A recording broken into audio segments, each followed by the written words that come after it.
there is always a risk that the difficult, the awkward, the obscure will not be heard. Historically, Channel 4 has played this part, amongst others. It's not just the case that we can still do, we must do so.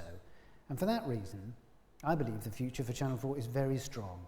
As others take fewer risks, then by taking more, we stand out from the crowd. And I still think Channel 4 takes most of the risks. Indeed, the effect of Channel 4 on the BBC is a distinguished part of the ancestry to which I am heir.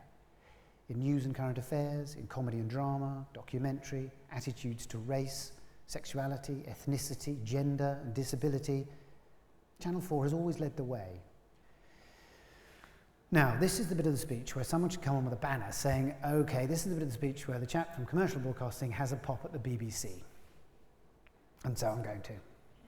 Not a big one, but there is no question that the BBC has the bulk of the responsibility for public service and therefore feels the pressures I have described more than anybody else.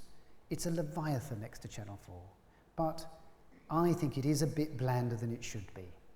We all know what I mean.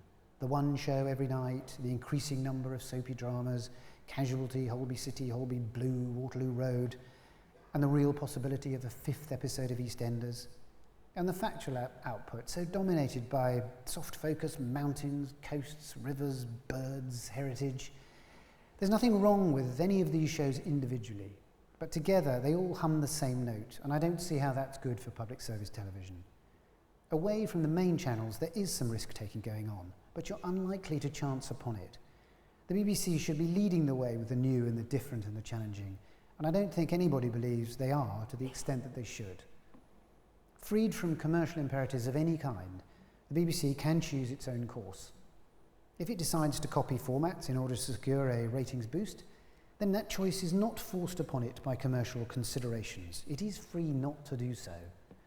I'm saying this because I believe the BBC is the most important cultural institution in the country. I started my career there, and usually they do a fantastic job. But sometimes they seem to put ratings ahead of individually interesting programmes. I'm not saying the choice is without constraint. That old dilemma can feel sharp. Too many programmes that nobody watches, and the licence fee starts to look like a peculiar form of extortion.